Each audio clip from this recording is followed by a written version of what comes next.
Bonjour et bienvenue dans un nouveau numéro de Patif et des interviews avec aujourd'hui en invité Camille Patrice. Bonjour Camille. Bonjour. Ravi de te recevoir. Merci de m'inviter. Je t'en prie, c'est pour parler de ton premier roman, La Maison Squelette. C'est un premier roman, en plus très personnel. Est-ce que tu es contente des premiers retours et est-ce que tu y fais attention surtout ? Alors vu que c'est assez autobiographique, j'ai eu beaucoup de retours de gens que je connaissais. Donc du coup, ce qui m'intéressait, c'était de voir si c'était quelque chose qui pouvait intéresser d'autres personnes et si ça pouvait, s'il y avait des gens qui pouvaient se reconnaître dans certaines situations, si ça pouvait leur rappeler leur famille, si ça pouvait leur rappeler leur vie. Donc j'attendais un peu. Les premiers retours que j'ai eus, ils étaient plutôt bons. Après, j'ai quand même eu quelques personnes qui me disaient que c'était assez dur. Donc, c'est pas le livre le plus facile. Voilà, oui, c'est ça. sûr. Je pense pas forcément, tu vois, le plus abordable et même dans le ton que ça pouvait être quand même assez violent à lire. Peut-être que les premières pages, j'ai eu du mal à me dire dans la construction de... Ouais, c'est un peu jet lag les premières pages. Hein. Mais c'était un peu l'idée. Après, je me rends pas compte à quel point ça peut perdre les gens ou desservir le livre. Mais c'est vrai que quand j'ai commencé à l'écrire, c'était un peu l'état. Et je pense que j'ai eu envie de garder ça, en fait, quand même, d'avoir un premier chapitre qui soit un peu cette espèce d'état des choses. C'est un peu le premier texte que j'ai écrit, même s'il est repris et coupé.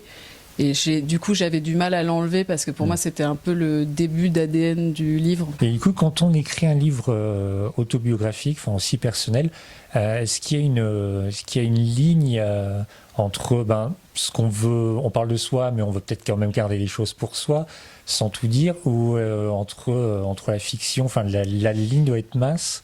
Je sais pas, en fait, c'était un peu spécial parce que j'ai commencé, au début j'écrivais des scénarios. Quand mon père est mort, j'ai commencé à écrire un bouquin parce que je réussissais pas à faire mes films et que ça me gonflait.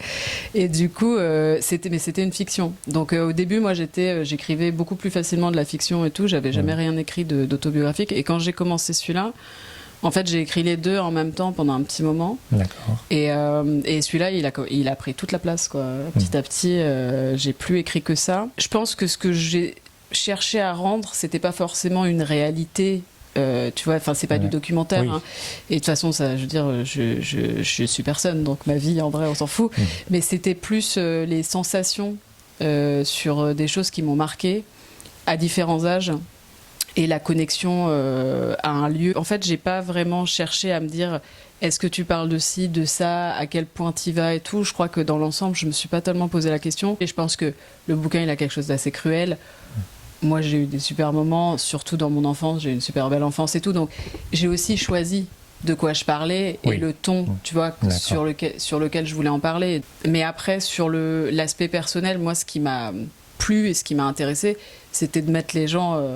les enfermer dans un livre. Ce qui aide justement à ce que tu disais au départ, tout le monde peut se projeter et reconnaître un peu de sa famille par endroits. J'espère. Comme il n'y a pas les noms et les descriptions précises. Moi, j'espère que c'est le cas parce que je pense que de toute façon, la famille, c'est un truc, c'est un sujet hyper intéressant qui s'arrêtera jamais d'être intéressant. J'espère que les gens vont pouvoir reconnaître des choses tu vois, que ça va leur parler. Je me rends pas compte, mais c'était l'idée. En tout cas, c'était pas du tout l'idée de faire un truc ultra autobiographique.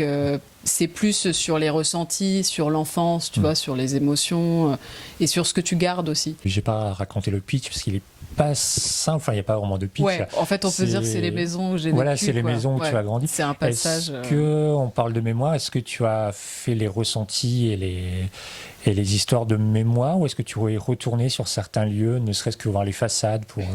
J'ai écrit, il y a des maisons... la maison des pommes, si tu veux, on y retournait pendant le confinement. La maison en Bretagne, là, de ma grand-mère. Donc j'ai écrit une partie là-bas.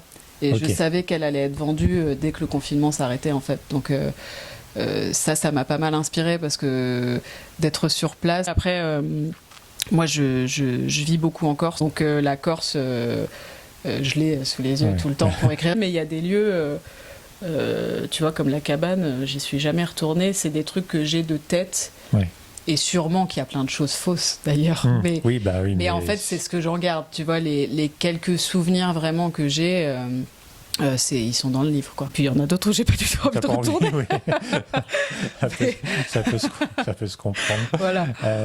Parmi ces différents lieux, c'est peut-être une question un peu bête, parce qu'ils ont tous une importance différente dans ta vie, mais est-ce qu'il y a un lieu préféré ou un lieu que tu as au moins préféré écrire par rapport à d'autres ? Alors, je pense que ça a changé pendant tu sais, vu que j'ai beaucoup réécrit et tout, je suis beaucoup repassée. Je pense que la maison, enfin, disons que la maison de l'enfance, c'est vrai que c'est... Déjà, on est resté longtemps, on a vécu longtemps dedans, donc j'avais beaucoup de souvenirs là-bas. Et bon, bah, l'enfance, c'est un truc quand même, voilà, tu le gardes, et puis c'est quand même une période, en tout cas pour moi, c'était vraiment une période magnifique, donc... je pense que celle-ci, ça reste un peu la maison emblématique dans ma tête et la maison auquel je reviens et tout. Après, sur l'écriture et finalement sur le rendu, je pense que j'aime beaucoup la cité de la famille de mon père. Parce qu'en fait, finalement, je trouve que tu vois, en coupant et en structurant un peu et tout, il y a des éléments qui sont dans mes préférés du livre dedans. D'accord. Et finalement, c'est une de mes préférées, je crois. C'est pas forcément rose, mais non.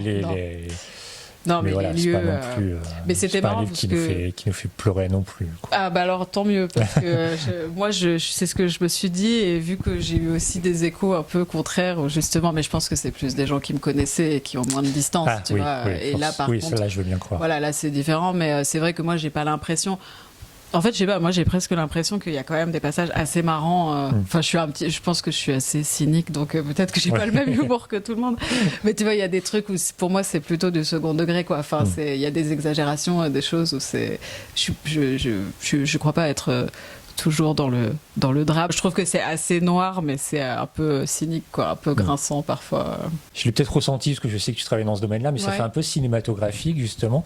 Est-ce qu'un téléfilm ou une adaptation, ça pourrait te plaire, même si tu l'as pas écrit pour ça, j'imagine? Ouais, non, c'est vrai que je l'ai pas écrit pour ça. Après, je pense que j'écris toujours avec des images dans la tête. Donc et t'es pas le premier à me le dire, donc je pense que ça se ressent. Je crois que c'est comme ça que j'écris, c'est vraiment visuel, quoi. Après, pour ce livre-là, j'ai l'impression que c'est compliqué d'en faire quelque chose d'intéressant en termes audiovisuels. Tu vois, moi je me serais plutôt dit peut-être en faire un jour une pièce de théâtre. Là du coup, le livre est sorti il y a quelques semaines, à peine. Tu es dans la joie et le plaisir de profiter de la sortie, ou tu penses déjà, enfin c'est ton premier roman, est-ce que tu es déjà en train d'écrire? Ouais, je suis déjà en train d'écrire, clairement. En fait, je suis en train d'essayer d'avancer sur le bouquin que j'avais commencé avant celui-là. D'accord. Mais c'est très différent, c'est un polar, donc c'est vraiment autre chose. C'est bizarre parce que je l'ai pas trop senti, la sortie du livre. Enfin, je suis très très heureuse qu'il soit sorti et que ce soit fait, mais j'étais en tournage, donc c'est vrai que là j'avais un rythme super intense. C'est vrai que j'ai essayé un peu de faire de la promo et des choses comme ça comme je pouvais. Merci de m'avoir accordé un petit peu de temps en tout cas et d'être venu jusque moi. Merci beaucoup. Je t'en prie.